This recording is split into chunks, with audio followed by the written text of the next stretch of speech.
Hello दोस्तों, total philosophy Hindi YouTube channel पर आपका स्वागत है।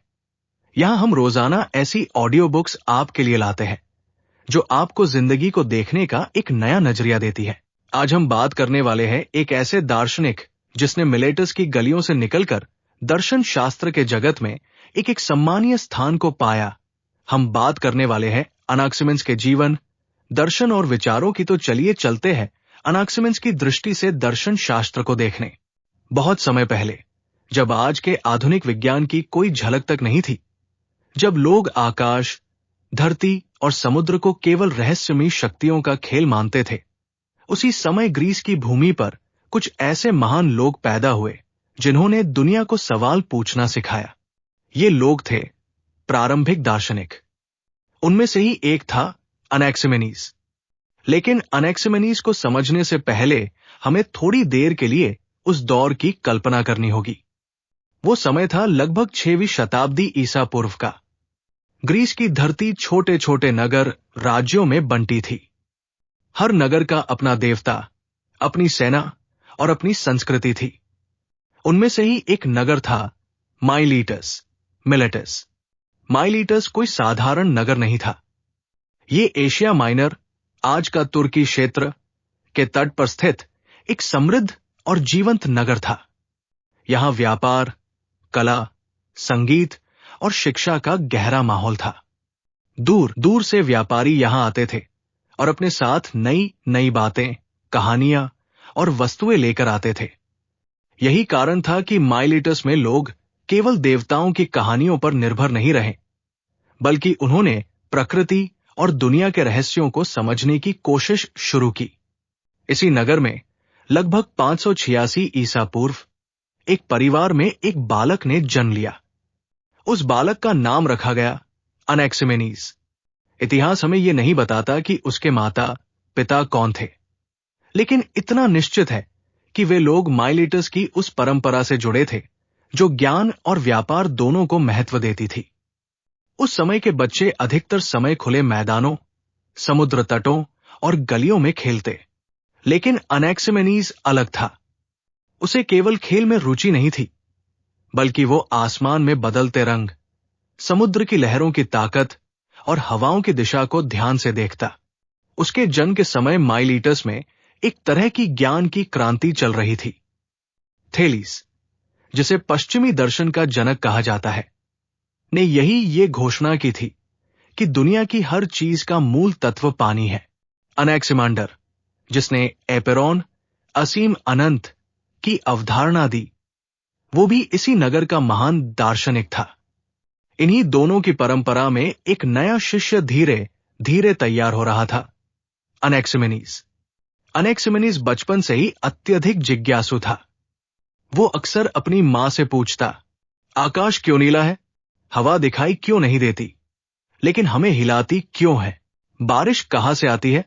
मां कभी कभी कह देती, देवता ऐसा करते हैं। लेकिन छोटा अनैक्सिमेनीज इससे संतुष्ट नहीं होता। उसके भीतर यह दृढ़ विश्वास बनने लगा कि हर चीज का कोई न कोई कारण जरूर होता है। जब वो थोड़ा बड़ा हुआ तो उसे नगर के शिक्षकों से पढ़ाई का अवसर मिला। ग्रीक नगर राज्यों में उस समय शिक्षा का आधार गणित, खगोल और तर्क था। लेकिन माइलीटस में शिक्षा केवल किताबों तक सीमित नहीं थी, बल्कि यहां के बच्चे जहाजों पर चढ़कर समुद्र की यात्राएं करते और दुनिया को अपनी आंखों से देखते। अनैक्सिमेनीज का सबसे बड़ा सौभाग्य यह था कि उसे अनैक्सिमांडर जैसा गुरु मिला। अनैक्सिमांडर ने उसे सिखाया कि प्रकृति को समझने के लिए हमें देवताओं की कहानियों पर नहीं, बल्कि तर्क और अनुभव पर भरोसा करना चाहिए। यही शिक्षा अनैक्सिमेनीज के जीवन का आधार बनी। इस तरह एक साधारण परिवार का बालक अनैक्सिमेनीज धीरे धीरे उस राह पर बढ़ रहा था जहां वो आने वाले समय में ग्रीक दर्शन का तीसरा स्तंभ बनेगा। जहां थेलिस ने पानी को, अनैक्सिमांडर ने एपेरॉन को मूल तत्व माना, वही अनैक्सिमेनीज एक दिन ये कहेगा, इस ब्रह्मांड की जड़ है वायु। लेकिन ये कहानी अभी शुरू ही हुई है। अनैक्सिमेनीज का बचपन किसी साधारण बालक की तरह शुरू हुआ, लेकिन धीरे धीरे उसने अपने नगर माइलीटस के माहौल से कुछ अलग ही सीखा। बचपन की जिज्ञासाएं। अनैक्सिमेनीज जब बहुत छोटा था, तभी से उसमें एक अलग तरह की बेचैनी थी। वो हर चीज को गौर से देखता और सोच में डूब जाता। जब हवा अचानक तेज चलने लगती तो वो कहता, ये अचानक कैसे बदल गई? जब आकाश में बादल इकट्ठा होते तो पूछता, ये सफेद से रुई जैसे बादल कहां से आते हैं? जब सूरज ढलता तो उसकी आंखों में कौतूहल होता, ये चमकता गोला हर शाम कहां चला जाता है? उसके साथी बच्चे इन सवालों पर हंसते और खेल में लग जाते। लेकिन अनैक्सिमेनीज के लिए ये सवाल खेल से भी ज्यादा दिलचस्प थे। उसके पिता अक्सर समुद्र यात्राओं पर जाते। माइलीटस एक समृद्ध बंदरगाह था, जहां से जहाज दूर देशों तक माल पहुंचाते। पिता जब लौटते तो वे कभी कभी मिस्र की कहानियां सुनाते, कभी फिनिशिया के बाजारों का वर्णन करते। छोटा अनैक्सिमेनीज इन कहानियों को सुनकर खो जाता और सोचता, कितनी बड़ी है ये दुनिया, कितने रहस्य छिपे हैं इसमें। माँ उसे लोक कथाएं सुनाती, देवताओं के किस्से सुनाती, लेकिन वो हमेशा पूछता, देवता क्यों? अगर सब कुछ देवताओं से होता है तो नियम क्यों है? बारिश हमेशा बादलों से ही क्यों आती है? सूरज हमेशा पूर्व से ही क्यों उगता है? जैसे जैसे वो बड़ा हुआ, उसे नगर के गुरुकुलनुमा विद्यालय में भेजा गया। वहां पढ़ाई का केंद्र था। गणित, ज्यामिति, खगोल, संगीत और सबसे महत्वपूर्ण तर्कशास्त्र। माइलीटस में ये शिक्षा सिर्फ रटने तक सीमित नहीं थी। वहां बच्चों को सवाल पूछने के लिए प्रेरित किया जाता था। शिक्षक कहते, अगर तुम सवाल नहीं करोगे तो सीखोगे कैसे? यही बात अनैक्सिमेनीज के लिए वरदान साबित हुई। गुरु अनैक्सिमांडर से मुलाकात। यही वो समय था जब अनैक्सिमेनीज अपने नगर के महान दार्शनिक अनैक्सिमांडर के शिष्य बने। अनैक्सिमांडर स्वयं थेलिस का शिष्य था। थेलिस ने कहा था, सब कुछ पानी से बना है। अनैक्सिमांडर ने इस विचार को आगे बढ़ाकर कहा, सब कुछ एपेरॉन से आता है, यानी एक अनंत और अपरिभाषित तत्व से। अनैक्सिमेनीज ने जब इन बातों को सुना तो उसका मन और भी उत्साहित हो गया। उसे लगा कि प्रकृति को समझने का यही असली रास्ता है, तर्क और निरीक्षण। गुरु अनैक्सिमांडर उसे अक्सर साथ ले जाते, आसमान और धरती का अवलोकन कराते। वो कहते, देखो अनैक्सिमेनीज, आकाश हमें रहस्यमय लगता है, लेकिन यह भी नियमों से चलता है। यही से अनैक्सिमेनीज का झुकाव प्राकृतिक दर्शन, नेचुरल फिलॉसफी की ओर पक्का हो गया। अनैक्सिमेनीज की शिक्षा केवल पुस्तकों तक नहीं रही। उसने अपने नगर के व्यापारियों और नाविकों के साथ समुद्र यात्राएं की। इन यात्राओं ने उसकी सोच को गहराई दी। उसने देखा कि जब जहाज चलाते हैं तो पाल हवा से भर जाते हैं। हवा का दबाव ही उन्हें आगे बढ़ाता है। उसने महसूस किया कि पहाड़ों पर चढ़ने पर हवा पतली हो जाती है और सांस लेने में कठिनाई होती है। उसने देखा कि गर्मी में हवा ऊपर उठती है और ठंडी जगहों से हवा खिंच कर आती है। ये सब बातें धीरे धीरे उसके मन में एक बीज बोने लगी। क्या सचमुच हवा ही सबकी जड़ है? अनैक्सिमेनीज अब किशोरावस्था से निकलकर युवावस्था में प्रवेश कर चुका था। उसकी आंखों में गहरी चमक थी और दिमाग में लगातार सवाल। वो अक्सर दोस्तों से कहता, देखो, हम पानी के बिना नहीं जी सकते, लेकिन हवा के बिना तो एक पल भी नहीं रह सकते। तो क्या असल में हवा ही जीवन का आधार नहीं है? लोग उसकी बातें सुनकर चकित रह जाते। किसी को लगता वो मजाक कर रहा है, किसी को लगता ये बच्चा कुछ अलग सोचता है। इस तरह अनैक्सिमेनीज का बचपन केवल खेल, कूद और कहानियों तक सीमित नहीं रहा। उसने अपने परिवार से यात्राओं की कहानियां सुनी, अपनी मां से परंपरागत मान्यताएं सुनी और अपने गुरु से तर्क और विज्ञान की राह सीखी। यात्राओं और निरीक्षणों ने उसकी सोच को और मजबूत किया। अब वो धीरे धीरे उस निर्णायक क्षण की ओर बढ़ रहा था जब वो दुनिया के सामने अपना अनोखा विचार रखेगा। सब कुछ वायु से बना है। यहां से अनैक्सिमेनीज के जीवन की सबसे महत्वपूर्ण यात्रा शुरू होती है। उनकी दार्शनिक खोज और वायु का सिद्धांत, एयर थ्योरी। अनैक्सिमेनीज अब जवान हो चुका था। शिक्षा, यात्राएं और प्रकृति का अवलोकन उसकी आदत बन चुकी थी। उसके मन में अब एक ही सवाल गूंज रहा था, इस ब्रह्मांड की जड़ क्या है? आखिर सब कुछ किससे बना है? उससे पहले थेलिस ने कहा था कि सब कुछ पानी से बना है। यह विचार बड़ा गहरा था, क्योंकि पानी हर जगह दिखता था, नदियों में, समुद्र में, बारिश में। फिर अनेक्सिमांडर ने अपने गुरु की सोच को आगे बढ़ाते हुए कहा, नहीं, पानी नहीं, सब कुछ एपेरोन, अपेरो से आया है। ये एक अनंत, असीम और अदृश्य तत्व है। लेकिन अनेक्सिमेनीज को यह उत्तर पूरी तरह संतोषजनक नहीं लगा। वो सोचता था, अगर सब कुछ किसी ऐसी चीज से बना है जिसे देखा या छुआ ही नहीं जा सकता, तो फिर हम कैसे समझेंगे? प्रकृति को समझना तभी संभव है जब हम उसे अनुभव कर सकें। एक दिन वो पहाड़ी पर बैठा आसमान देख रहा था। हवा हल्की हल्की बह रही थी। उसने महसूस किया कि ये हवा उसके चारों ओर है, लेकिन दिखाई नहीं देती। फिर उसने सोचा, हवा न हो तो कोई जीवित नहीं रह सकता, सांस ही जीवन है। तो क्या सच में ये हवा ही मूल है? वो नीचे गाँव गया और अपने मित्रों से बोला, दोस्तों, सोचो, जिस प्रकार हमारी आत्मा हमें जीवित रखती है, उसी तरह ये हवा पूरी दुनिया को जीवित रखती है। मित्रों ने आश्चर्य से पूछा, क्या तुम कहना चाहते हो कि सब कुछ हवा से बना है? अनेक्सिमेनीज ने गंभीर स्वर में कहा, हां, यही सत्य है। वायु ही वो तत्व है जिससे सब कुछ उत्पन्न होता है। अनेक्सिमेनीज ने अपने विचार को और गहराई से समझाया। उसने कहा, जब वायु संघनित, कॉन्डेंस होती है, तो वो ठंडी और भारी बन जाती है। इससे पानी, बर्फ और धरती बनती है। जब वायु विस्तारित, रेरिफाई होती है, तो वो हल्की और गर्म बन जाती है। इससे आग, धुआं और आकाश उत्पन्न होते हैं। इस तरह हर वस्तु, ठोस, द्रव या अग्नि, सब वायु के अलग अलग रूप है। वो कहता, जैसे एक ही सोने को गला पिघलाकर अलग अलग आकार दिए जा सकते हैं, वैसे ही वायु भी अपने अलग अलग रूप धारण करती है। अनेक्सिमेनीज ने जीवन और आत्मा की व्याख्या भी वायु से की। उसने कहा, हमारी आत्मा वायु है। जिस दिन शरीर से वायु निकल जाएगी, उसी दिन जीवन समाप्त हो जाएगा। यह विचार बहुत गहरा था। इससे उसने ये स्पष्ट किया कि आत्मा कोई रहस्यमयी शक्ति नहीं, बल्कि जीवन की सांस है। जिस प्रकार इंसान हवा पर निर्भर है, उसी प्रकार पूरा ब्रह्मांड भी हवा पर निर्भर है।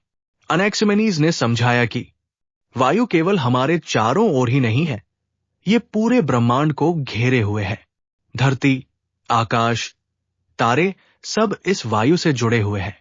वो अक्सर अपने शिष्यों को आसमान की ओर इशारा कर कहता, देखो, ये नीला आकाश भी हवा का ही एक रूप है। उसके विचार समाज में फैलने लगे। कुछ लोग उसकी बातों को हंसी में उड़ा देते। वे कहते, क्या यह संभव है कि इतनी ठोस धरती सिर्फ हवा से बनी हो? लेकिन कई युवा और विद्यार्थी उसकी बातों से प्रभावित हुए। उन्हें लगा कि यह विचार सरल भी है और अनुभव पर आधारित भी।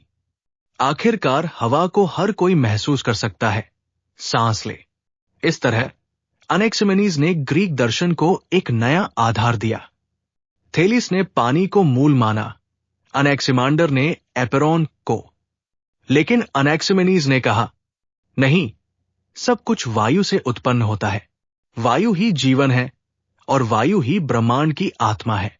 उसकी ये घोषणा दर्शन की दुनिया में एक मील का पत्थर बनी। अनेक्सिमेनीज के लिए दर्शन केवल विचारों का खेल नहीं था। उसके लिए दर्शन का अर्थ था प्रकृति को समझना, उसका कारण ढूंढना और उसे अनुभव के आधार पर समझाना। उसने केवल ये नहीं कहा कि सब कुछ वायु से बना है, बल्कि ये भी बताया कि कैसे वायु से पूरी दुनिया और उसके सभी रूप निर्मित होते हैं। अनेक्सिमेनीज ने सबसे पहले ये सवाल उठाया, हम जिस धरती पर चलते हैं, ये कहां टिकी हुई है? उससे पहले कई लोग मानते थे कि धरती देवताओं ने थाम रखी है। कोई कहता धरती विशाल समुद्र पर तैर रही है। लेकिन अनेक्सिमेनीज ने कहा, धरती वायु पर टिकी हुई है। उसका मानना था कि वायु इतनी विस्तृत और इतनी ताकतवर है कि वह पूरी धरती को थामे हुए है। वो कहता, जैसे हमारी सांस हमें जीवित रखती है, वैसे ही ये विशाल वायु पूरी धरती को थामे हुए है। अनैक्सिमेनीज ने आसमान की तरफ देखा और सोचा, ये नीला गुंबद कैसा है? उसने निष्कर्ष निकाला, आकाश भी वायु का ही एक रूप है। उसने कहा कि जब वायु बहुत पतली और फैली हुई होती है तो वो पारदर्शी हो जाती है और हमें आकाश का रूप देती है। वो मानता था कि तारे, सूर्य और चंद्रमा भी हवा से बने हैं। ये सभी आग की तरह चमकते हैं। ये धरती के चारों ओर घूमते हैं। हालांकि आज हमें पता है कि यह धारणा सही नहीं थी, लेकिन उस समय ये एक बहुत बड़ा कदम था कि किसी ने तारों और सूर्य को दैवी शक्तियों की बजाय प्राकृतिक तत्वों से जोड़कर समझाया। अनैक्सिमेनीज का मानना था कि सूर्य और चंद्रमा आग के गोलों की तरह हैं। उसने कहा, जब हवा पतली और शुद्ध होती है तो उसमें आग की चमक पैदा होती है। इसी से सूर्य और चंद्रमा बने हैं। उसने ये भी कहा कि सूर्य पृथ्वी से उतना ही बड़ा है जितना वह दिखाई देता है। ये विचार आज भले हमें गलत लगे, लेकिन उस समय यह साहसिक था कि वो सूर्य को किसी रथ पर सवार देवता नहीं मानता, बल्कि उसे वायु और आग से बने गोले की तरह देखता था। अनैक्सिमेनीज प्राकृतिक घटनाओं को भी वायु से जोड़कर समझाता था। बादल, जब वायु ठंडी होकर संघनित होती है तो बादल बनते हैं। बारिश, जब बादल और अधिक संघनित होते हैं तो पानी की बूंदें गिरती है। बिजली और गड़गड़ाहट, जब तेज हवा बादलों को तोड़ती है और टकराती है तो बिजली और गड़गड़ाहट होती है। इंद्रधनुष, ये तब बनता है जब सूर्य की किरणें नमी भरी हवा से गुजरती है और उसमें रंग बिखर जाते हैं। इस प्रकार उसने देवताओं की कहानियों से हटकर प्राकृतिक नियमों से मौसम को समझाने की कोशिश की। माइलीटस समुद्र किनारे का नगर था, इसलिए समुद्र अनैक्सिमेनीज के विचारों में खास जगह रखता था। वो कहता था, समुद्र का पानी भी हवा से ही बना है। जब हवा संघनित होती है तो पानी उत्पन्न होता है और उससे नदियां और समुद्र बनते हैं। अनैक्सिमेनीज की सबसे बड़ी उपलब्धि यह थी कि उसने ये कहा, प्राकृतिक घटनाओं को समझने के लिए हमें उनके प्राकृतिक कारण ढूंढने चाहिए। इस विचार ने बाद में ग्रीक दर्शन और आधुनिक विज्ञान की नींव रखी, क्योंकि यही वो क्षण था जब इंसान ने सोचना शुरू किया, हर घटना का कोई न कोई नियम है और वो नियम प्रकृति में ही छिपा है। इस तरह अनैक्सिमेनीज ने धरती, आकाश, सूर्य, चंद्रमा, तारे, बादल, बारिश, बिजली, गड़गड़ाहट और यहां तक कि इंद्रधनुष तक हर चीज को वायु और उसके रूपों से समझाने का प्रयास किया। उसकी ये दृष्टि भले आधुनिक विज्ञान के मानकों पर पूरी तरह सही न हो, लेकिन उसने एक नया दरवाजा खोला, दैवी कारणों से हटकर प्राकृतिक कारणों की ओर देखने का दरवाजा। यही उसकी सबसे बड़ी क्रांति थी। अनैक्सिमेनीज केवल आकाश, धरती और समुद्र की ही बात नहीं करता था। वो ये भी पूछता था, मनुष्य क्या है? हमें जीवित कौन रखता है? मृत्यु क्यों आती है? उस समय अधिकतर लोग मानते थे कि आत्मा कोई रहस्यमयी और अमर शक्ति है जो देवताओं से आती है। लेकिन अनैक्सिमेनीज ने इस प्रश्न को एक बिल्कुल नए ढंग से देखा। एक दिन वो अपने शिष्यों के साथ नगर के बाहर टहल रहा था। गर्मी का मौसम था और तेज धूप थी। वो रुका और बोला, ध्यान से देखो, जब हम सांस लेते हैं तो हमें ताजगी और जीवन मिलता है, लेकिन अगर कोई सांस लेना बंद कर दे तो क्या होगा? शिष्य बोले, गुरुजी, तब तो वो मर जाएगा। अनैक्सिमेनीज मुस्कुराया और बोला, यही है जीवन का रहस्य। हमारी आत्मा वास्तव में वायु है। जब तक वायु हमारे भीतर बहती रहती है, हम जीवित हैं, और जब ये रुक जाती है, जीवन समाप्त हो जाता है। उसने समझाया, लोग आत्मा को रहस्यमयी मानते हैं, लेकिन आत्मा कोई अदृश्य देवता नहीं है। आत्मा है हमारी सांस, जो हमें जीवित रखती है। जब बच्चा जन्म लेता है तो सबसे पहले वो सांस लेता है, और यही उसकी आत्मा का आगमन है। जब कोई मरता है तो उसकी आखिरी सांस निकलती है, और यही आत्मा का प्रस्थान है। अनैक्सिमेनीज ने शरीर और वायु का गहरा संबंध बताया। उसने कहा, शरीर वायु से भरा हुआ है, रक्त का बहाव भी सांस से जुड़ा है। अगर वायु शुद्ध है तो शरीर स्वस्थ रहेगा, अगर वायु दूषित है तो बीमारियां फैलेंगी। इस प्रकार उसने न केवल दर्शन बल्कि स्वास्थ्य और जीवन शैली पर भी वायु की महत्ता बताई। अनैक्सिमेनीज ने एक अद्भुत तुलना की। उसने कहा, जैसे हमारी आत्मा वायु है और हमें जीवित रखती है, वैसे ही ब्रह्मांड की आत्मा भी वायु है जो पूरी दुनिया को संभाले हुए है। इस विचार ने मनुष्य और ब्रह्मांड को एक सूत्र में बांध दिया। मनुष्य का जीवन सांस से चलता है, ब्रह्मांड का जीवन वायु से चलता है। इस प्रकार उसने इंसान को प्रकृति से जोड़कर देखा, न कि उससे अलग। उस समय मृत्यु को केवल देवताओं का दंड माना जाता था, लेकिन अनैक्सिमेनीज ने कहा, मृत्यु तब आती है जब शरीर से वायु निकल जाती है। न देवताओं का दंड, न कोई चमत्कार, बस वायु का अंत और जीवन का अंत। यह विचार साधारण लग सकता है, लेकिन उस समय यह बहुत क्रांतिकारी था। लोग पहली बार समझने लगे कि मृत्यु भी एक प्राकृतिक नियम है, कोई रहस्य या श्राप नहीं। कई लोग इस विचार को सुनकर चौंक उठे। कुछ ने कहा, यह आदमी आत्मा को छोटा बना रहा है, लेकिन कई युवाओं ने इसे अपनाया और कहा, यह सच है, सांस ही जीवन है। अनैक्सिमेनीज का यह विचार धीरे धीरे पूरे माइलीटस में फैल गया। इस तरह अनैक्सिमेनीज ने आत्मा और जीवन का रहस्य वायु में खोजा।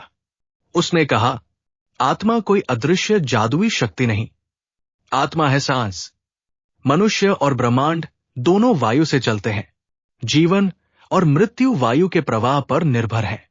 उसका यह विचार आज भी हमें सिखाता है कि जीवन को समझने के लिए हमें उसके प्राकृतिक आधार को देखना चाहिए। अनैक्सिमेनीज की सबसे बड़ी जिज्ञासा आकाश और ब्रह्मांड को लेकर थी। हर शाम वो आसमान की ओर देखता और सोचता, ये तारे कौन है? ये सूर्य क्यों चमकता है? चंद्रमा का आकार क्यों बदलता है? उस समय लोग मानते थे कि तारे और ग्रह देवताओं के घर हैं या आग से बने रथ हैं, जिन्हें देवता आसमान में घुमाते हैं। लेकिन अनैक्सिमेनीज ने इस रहस्य को प्राकृतिक कारणों से समझाने का प्रयास किया। अनैक्सिमेनीज का मानना था कि आकाश कोई ठोस छत या गुंबद नहीं है, यह विशाल वायु से बना है जो हर दिशा में फैली हुई है। ये वायु इतनी हल्की और पतली है कि हमें पारदर्शी दिखती है। वो कहता था, आकाश वायु का वह रूप है जो हमारी आंखों को नीला प्रतीत होता है। अनैक्सिमेनीज ने कहा, तारे और ग्रह भी वायु से बने हैं। जब वायु पतली होकर आग जैसी चमक में बदलती है तो तारे जन्म लेते हैं। ये तारे धरती के चारों ओर घूमते हैं। उसका मानना था कि तारे आकाश में ऐसे जड़े हुए हैं जैसे कीले लकड़ी में जड़ी होती है। वे चमकते रहते हैं क्योंकि उनके पीछे आग की ऊर्जा मौजूद है। अनैक्सिमेनीज ने सूर्य के बारे में कहा, सूर्य भी वायु से ही बना है। जब वायु बहुत पतली होकर जलती है तो वो एक अग्नि गोला बन जाती है। उसने ये भी कहा कि सूर्य पृथ्वी जितना बड़ा नहीं है, बल्कि उतना ही बड़ा है जितना वह दिखाई देता है। ये विचार आज हमें गलत लगता है, लेकिन उस समय यह साहसिक था, क्योंकि उसने सूर्य को देवता मानने की बजाय प्राकृतिक तत्व माना। चंद्रमा के बारे में अनैक्सिमेनीज ने कहा, चंद्रमा भी सूर्य की तरह वायु और अग्नि का रूप है। उसका आकार बदलता है क्योंकि वो समय समय पर वायु और प्रकाश से ढक जाता है। जब वो पूरा प्रकाश ग्रहण करता है तब पूर्णिमा होती है, और जब आंशिक रूप से ढक जाता है तब अमावस्या या अधूरा चांद दिखाई देता है। ग्रहण को लोग देवताओं की नाराजगी या राक्षसों का असर मानते थे, लेकिन अनैक्सिमेनीज ने कहा, ग्रहण तब होता है जब सूर्य या चंद्रमा किसी अन्य पिंड या वायु से ढक जाते हैं। यह विचार उस समय के लिए क्रांतिकारी था, क्योंकि उसने देवताओं से जुड़ी मान्यताओं को तोड़कर प्राकृतिक कारण बताया। अनैक्सिमेनीज ने कहा, धरती चपटी है और ये वायु पर तैर रही है। जैसे हमारी सांस हमें सहारा देती है, वैसे ही वायु धरती को सहारा देती है। धरती कहीं गिरती नहीं है, क्योंकि हर दिशा में वायु उसका संतुलन बनाए रखती है। हालांकि आज हमें पता है कि धरती गोल है और गुरुत्वाकर्षण के कारण टिकी है, लेकिन उस समय यह विचार बहुत महत्वपूर्ण था कि धरती को देवताओं या किसी पौराणिक शक्ति ने नहीं, बल्कि वायु ने थाम रखा है। अनैक्सिमेनीज ने यह भी कहा, जब वायु गाढ़ी और ठंडी होती है तो बादल बनते हैं, जब बादल भारी हो जाते हैं तो वर्षा होती है, जब हवा बादलों को तोड़ती है तो बिजली और गड़गड़ाहट होती है। ओले तब बनते हैं जब बादल का पानी अचानक जम जाता है। इस प्रकार उसने मौसम विज्ञान की नींव रखने का प्रयास किया। अनैक्सिमेनीज का सबसे गहरा विचार था, जैसे मनुष्य की आत्मा वायु है, वैसे ही पूरे ब्रह्मांड की आत्मा भी वायु है। इस विचार ने मनुष्य और ब्रह्मांड को एक सूत्र में बांध दिया। मनुष्य की सांस जीवन, ब्रह्मांड की वायु संपूर्ण जगत का आधार। इस तरह अनैक्सिमेनीज ने सूर्य, चंद्रमा, तारे, धरती और मौसम जैसी घटनाओं को समझाने की कोशिश की। उसने हर चीज को वायु और उसके विभिन्न रूपों से जोड़ा। ये सोच भले आधुनिक विज्ञान की कसौटी पर सही न बैठती हो, लेकिन ये कदम बहुत बड़ा था। दैवी शक्तियों से हटकर प्राकृतिक शक्तियों की ओर देखने का पहला प्रयास। अनैक्सिमेनीज का जीवन केवल निरीक्षणों और सवालों में नहीं बीता। उसने अपने विचारों को एक संगठित दर्शन के रूप में प्रस्तुत किया। उसके लिए दर्शन का अर्थ था सत्य की खोज, प्रकृति की व्याख्या और जीवन को समझने का प्रयास। दर्शन की मूलधारा। अनैक्सिमेनीज ने यह प्रश्न उठाया, दुनिया किससे बनी है? थेलिस ने कहा, सब कुछ पानी से है। अनैक्सिमैंडर ने कहा, सब कुछ एपायरॉन, अनंत, असीम से है। अनैक्सिमेनीज ने कहा, सब कुछ वायु से है। उसका तर्क सीधा और सजीव था। सांस जीवन, वायु आधार, बिना वायु कुछ भी नहीं। वायु का दार्शनिक महत्व। अनैक्सिमेनीज ने वायु को केवल भौतिक तत्व नहीं माना। उसके अनुसार वायु अदृश्य है, लेकिन हर जगह है। यह बदलकर हर चीज बन जाती है। पत्थर, पानी, आग, पौधे, जीव, मनुष्य। वायु ही प्रकृति, आत्मा और ब्रह्मांड की जड़ है। वो कहता था, वायु ही देवता है, वायु ही आत्मा है, वायु ही ब्रह्मांड है। रूपांतरण का सिद्धांत अनैक्सिमेनीज का सबसे प्रसिद्ध विचार था। वायु के संकुचन और प्रसार से सारी वस्तुएं बनती हैं। जब वायु पतली होती है, वो आग बन जाती है। जब वो थोड़ी गाढ़ी होती है, बादल और पानी बनते हैं, और अधिक गाढ़ी मिट्टी और पत्थर बन जाते हैं। इस विचार को आज हम भौतिक परिवर्तन का सिद्धांत कह सकते हैं। उस समय यह विचार बहुत अनोखा था कि एक ही तत्व अलग अलग रूपों में बदल सकता है। अनैक्सिमेनीज ने प्रकृति को दैवी शक्तियों से नहीं, बल्कि स्वयं प्राकृतिक नियमों से समझाया। उसने कहा, बिजली, बादल, इंद्रधनुष, ये सब वायु और उसके रूपों से होते हैं, देवताओं का खेल नहीं। ये दृष्टि ही आगे चलकर विज्ञान का बीज बनी। आत्मा और ब्रह्मांड। उसका दार्शनिक विचार बेहद गहरा था। व्यक्ति की आत्मा सांस, वायु, ब्रह्मांड की आत्मा वायु। इससे यह निष्कर्ष निकला कि मनुष्य और ब्रह्मांड अलग नहीं है। जैसा सूक्ष्म मनुष्य, वैसा ही विशाल ब्रह्मांड। समाज पर प्रभाव। उसके विचार सुनकर लोग चकित रह जाते।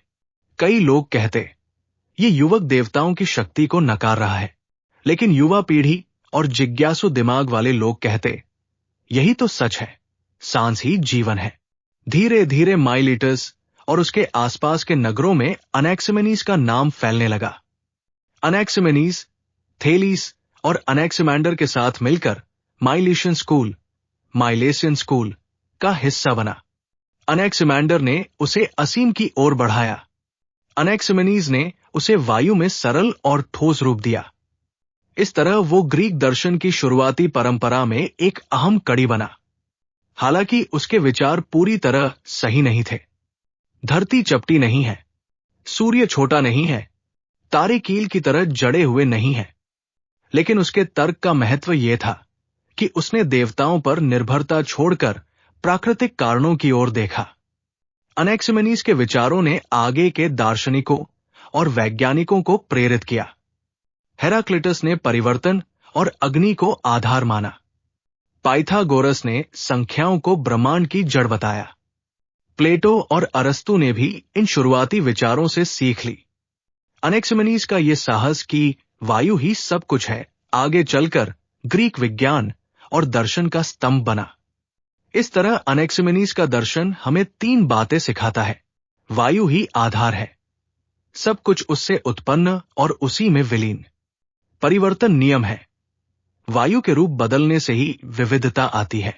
प्रकृति में कारण है, हर घटना का प्राकृतिक कारण होता है, न कि दैवी खेल। यही वो विचार था जिसने ग्रीक सभ्यता को मिथकों से निकालकर तर्क और विज्ञान की ओर मोड़ दिया। अनैक्सिमेनीज अपने समय से बहुत आगे था। उसने साहसपूर्वक कहा कि देवताओं की बजाय प्राकृतिक कारणों से संसार को समझना चाहिए। लेकिन हर विचार की तरह उसके विचारों की भी कुछ सीमाएं थी। धरती और ब्रह्मांड की संरचना अनैक्सिमेनीज ने माना कि धरती चपटी है और वायु पर तैर रही है। सूर्य और चंद्रमा छोटे छोटे अग्नि गोले हैं। तारे आकाश में कीलों की तरह जड़े हैं। आज हमें पता है कि धरती गोल है, गुरुत्वाकर्षण उसे संतुलन में रखता है। सूर्य धरती से कई गुना बड़ा है और तारे भी विशाल सूर्य जैसे हैं। लेकिन उस समय यह समझ सीमित थी, क्योंकि लोगों के पास आधुनिक उपकरण नहीं थे। वायु का सर्वव्यापक सिद्धांत। अनैक्सिमेनीज ने कहा कि सब कुछ वायु से बना है, लेकिन बाद में दार्शनिकों और वैज्ञानिकों ने दिखाया कि दुनिया केवल वायु से नहीं बनी, बल्कि इसमें और भी तत्व हैं। हेराक्लिटस ने कहा सब कुछ अग्नि से है। एम्पेडोक्लीज ने कहा 4 तत्व हैं, पृथ्वी, जल, वायु, अग्नि। बाद में डेमोक्रिटस ने कहा सब कुछ सूक्ष्म परमाणु से बना है। इस तरह केवल वायु का विचार धीरे धीरे व्यापक व्याख्याओं में बदल गया। अनैक्सिमेनीज के पास आधुनिक विज्ञान की तरह उपकरण नहीं थे। वो दूरबीन से तारे नहीं देख सकता था, वो धरती को अंतरिक्ष से नहीं देख सकता था। उसके पास रासायनिक या भौतिक प्रयोगशालाएं नहीं थी। इसलिए उसने अपने आसपास के अनुभवों से ही निष्कर्ष निकाले। यही कारण है कि कई बातें अधूरी या गलत साबित हुई। फिर भी उसकी सबसे बड़ी ताकत यही थी कि उसने हर घटना के पीछे प्राकृतिक कारण खोजने की कोशिश की। उसने ये साहस दिखाया कि मिथकों और धार्मिक मान्यताओं से हटकर तर्क के आधार पर सोचा जाए। यही सोच आगे चलकर विज्ञान और दर्शन का आधार बनी। अनैक्सिमेनीज के बाद कई महान विचारक आए, जिन्होंने उसके विचारों को और आगे बढ़ाया। हेराक्लिटस, उसने कहा कि सब कुछ अग्नि है और परिवर्तन ही सत्य है। पाइथागोरस, उसने ब्रह्मांड को संख्याओं और गणित से समझाने की कोशिश की। एम्पेडोक्लीस, उसने कहा कि 4 मूल तत्व हैं, जल, वायु, पृथ्वी और अग्नि। डेमोक्रिटस, उसने परमाणु का सिद्धांत दिया कि सब कुछ छोटे छोटे कणों से बना है। अरस्तु, उसने प्राकृतिक विज्ञान को व्यवस्थित रूप में प्रस्तुत किया। इन सबने किसी न किसी रूप में अनैक्सिमेनीज से प्रेरणा ली, क्योंकि उसने ही यह रास्ता दिखाया था कि प्रकृति को प्राकृतिक कारणों से समझना चाहिए। हालांकि अनैक्सिमेनीज के विचार पूर्ण सत्य नहीं थे, लेकिन उसकी सोच का महत्व यह था कि उसने प्रश्न पूछे, उसने तर्क के आधार पर उत्तर खोजे, उसने आने वाली पीढ़ियों को सोचने की दिशा दी। यही कारण है कि आज भी उसका नाम ग्रीक दर्शन के इतिहास में एक अहम कड़ी के रूप में लिया जाता है। वैज्ञानिक उपकरणों की कमी, अधूरे निरीक्षण, केवल वायु पर अधिक जोर। लेकिन उसकी उपलब्धि यह थी कि उसने मिथकों की जगह तर्क को रखा और दैवी कारणों की जगह प्राकृतिक कारणों की खोज की। उसने इंसान के मन को यह सिखाया कि सवाल पूछो, सोचो और दुनिया को समझने की कोशिश करो। अनैक्सिमेनीज का जन्म माइलीटस नगर में हुआ था। यह नगर उस समय व्यापार और ज्ञान का केंद्र था। वहां समुद्र किनारे जहाज आते जाते थे, व्यापारी नए नए सामान और खबरें लाते थे, और विचारक खुले चौराहों पर चर्चा करते थे। ऐसे वातावरण ने उसके मन में जिज्ञासा और प्रश्नों की आग जलाई। अनैक्सिमेनीज बचपन से ही जिज्ञासु था। जब अन्य बच्चे खेलों में मस्त रहते, वो आकाश में बादलों को निहारता और पूछता, ये कहां से आते हैं? वो समुद्र की लहरों को देखता और सोचता, ये रुकती क्यों नहीं? रात को तारों को देखकर वो पूछता, ये किसने जलाए हैं? उसके परिवार ने उसकी पढ़ाई लिखाई पर ध्यान दिया। वो थेलीस और अनैक्सिमैंडर जैसे महान दार्शनिकों के विचारों से प्रभावित हुआ। अनैक्सिमैंडर तो उसका शिक्षक भी रहा।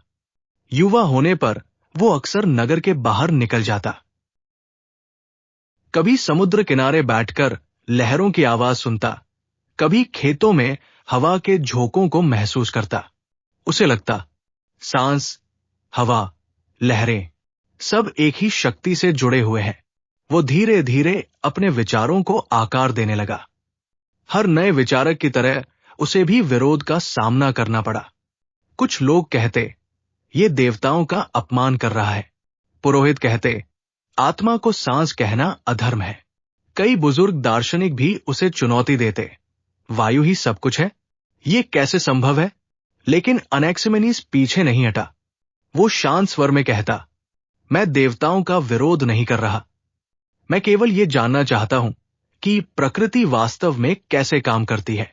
अनैक्सिमेनीज का व्यक्तित्व सरल लेकिन गहरा था। वो सामान्य भाषा में अपने विचार समझाता। उसमें कठोरता नहीं, बल्कि कोमलता और धैर्य था। वो जिद्दी नहीं था, लेकिन अपने तर्क पर विश्वास रखता था। वह दिखावे से दूर सादगी से जीता था। उसकी सबसे बड़ी खूबी थी जिज्ञासा। वो हर चीज को सवाल की नजर से देखता और तब तक चैन नहीं पाता जब तक उत्तर न मिल जाए। उस समय माइलीटस में राजनीतिक संघर्ष भी चल रहे थे। युद्ध, सत्ता परिवर्तन और सामाजिक अस्थिरता का माहौल था। अनैक्सिमेनीज इन घटनाओं से प्रभावित हुआ। उसने महसूस किया, जिस तरह समाज में संघर्ष है, वैसे ही प्रकृति में भी निरंतर परिवर्तन है। शायद इसी कारण उसने परिवर्तन और वायु के रूपांतरण को अपने दर्शन का आधार बनाया। अनैक्सिमेनीज के कई शिष्य बने। वे उसकी बातें सुनते और आगे दूसरों तक पहुंचाते। कुछ व्यापारी भी उसके विचारों को समझने लगे, क्योंकि वे दूर देशों की यात्रा करते और नई नई चीजें देखते थे। इस तरह अनैक्सिमेनीज का प्रभाव धीरे धीरे माइलीटस से बाहर भी फैलने लगा। उसके निजी जीवन के बारे में अधिक जानकारी नहीं मिलती, लेकिन कल्पना की जा सकती है कि वो साधारण जीवन जीता था। परिवार से जुड़ा रहा, लेकिन दर्शन उसका असली परिवार था। उसे धन या वैभव की चाह नहीं थी। उसका सुख था प्रश्न पूछना और उत्तर खोजना। जीवन भर उसने ये संघर्ष किया कि लोग उसके विचारों को समझें। कभी उसका मजाक उड़ाया गया, कभी उसकी आलोचना हुई, कभी उसे नजरअंदाज किया गया, लेकिन समय के साथ उसके विचारों ने लोगों को प्रभावित किया और वो ग्रीक दर्शन की परंपरा का हिस्सा बन गया। अनैक्सिमेनीज का जीवन हमें यह सिखाता है कि सच्चे विचारक साधारण जीवन जीते हैं। उन्हें आलोचना सहनी पड़ती है, लेकिन वे अपने विचारों पर अडिग रहते हैं। संघर्ष ही उन्हें मजबूत बनाता है। वो केवल दार्शनिक ही नहीं, बल्कि एक साहसी इंसान था, जिसने मिथकों से परे जाकर प्रकृति को समझने की कोशिश की। अनैक्सिमेनीज का जीवन प्रश्नों, खोज और विचारों में बीता। उसने अपने नगर माइलीटस में ही अपना अधिकांश समय बिताया। उसकी उम्र धीरे धीरे ढलने लगी, लेकिन उसकी जिज्ञासा कभी कम नहीं हुई। जब अनैक्सिमेनीज वृद्ध हुआ, तो भी वो प्रतिदिन बाहर निकलता। कभी समुद्र किनारे बैठकर हवा के झोंके महसूस करता, कभी तारों भरे आसमान को देखकर अपने शिष्यों से कहता, देखो, ये सब वायु के ही रूप है। उसका शरीर कमजोर हो गया था, लेकिन उसकी आवाज और विचारों में वही दृढ़ता थी। कहा जाता है कि उसकी मृत्यु प्राकृतिक कारणों से हुई। वो बीमार पड़ा, सांस लेने में कठिनाई होने लगी। शिष्य उसके चारों ओर खड़े थे। उसने मुस्कुराते हुए कहा, मेरी आत्मा यानी मेरी सांस अब इस शरीर को छोड़कर उस अनंत वायु में विलीन होने जा रही है जहां से सब कुछ आया है। यह कहकर उसने अपनी अंतिम सांस ली। उसके शिष्य स्तब्ध थे, लेकिन उन्होंने देखा कि उसका दर्शन उसके जीवन के अंतिम क्षण में भी सत्य प्रतीत हुआ। सांस ही जीवन है और सांस का अंत ही मृत्यु। उसकी मृत्यु के बाद माइलीटस नगर ने उसे सम्मान दिया। लोगों ने कहा, यह वो व्यक्ति था जिसने हमें सिखाया कि दुनिया को देवताओं के डर से नहीं, तर्क और अनुभव से देखो। हालांकि उसके विचार हर कोई नहीं मानता था, लेकिन उसका नाम वहां अमर हो गया। शिष्यों और आने वाली पीढ़ियों पर प्रभाव। उसके शिष्यों ने उसके विचारों को आगे फैलाया। उन्होंने कहा, गुरुजी ने हमें सिखाया कि वायु ही सब कुछ है। हमें प्रकृति को उसी दृष्टि से समझना चाहिए। बाद में आने वाले दार्शनिकों ने भले ही वायु को आधार न माना, लेकिन उन्होंने अनैक्सिमेनीज की पद्धति अपनाई। प्रकृति का कारण खोजो, तर्क से सोचो। अनैक्सिमेनीज की सबसे बड़ी विरासत यह थी कि उसने मानवता को यह सिखाया, प्रश्न पूछो, हर घटना का कारण जानने की कोशिश करो, तर्क पर भरोसा करो, मिथकों और अंधविश्वास से आगे बढ़ो, प्रकृति से सीखो, क्योंकि प्रकृति ही शिक्षक है। उसके विचारों ने आने वाली पूरी ग्रीक दर्शन परंपरा को दिशा दी। अगर थेलीस शुरुआत था और अनैक्सिमैंडर अनंत की ओर इशारा करता था, तो अनैक्सिमेनीज ने उसे जीवंत और सरल रूप दिया। आज विज्ञान ने साबित किया है कि ब्रह्मांड वायु से नहीं, बल्कि परमाणु और ऊर्जा से बना है।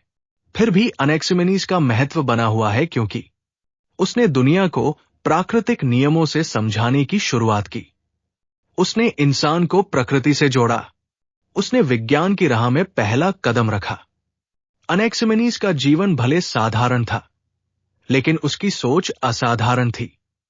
उसकी मृत्यु केवल एक व्यक्ति की मृत्यु नहीं थी, वो ग्रीक दर्शन की एक कड़ी थी जिसने भविष्य को नया रास्ता दिया। आज भी जब हम सांस लेते हैं तो कहीं न कहीं उसकी वो शिक्षा याद आती है। सांस ही आत्मा है और आत्मा ही ब्रह्मांड से जुड़ी है।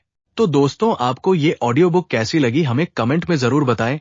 ऑडियो बुक को लाइक और शेयर जरूर करें और ऐसी ही और ऑडियो बुक रोजाना सुनने के लिए टोटल फिलोसॉफी को सब्सक्राइब करें। मिलते हैं कल फिर एक नई ऑडियो बुक के साथ। तब तक के लिए अपना और अपनों का ख्याल रखें।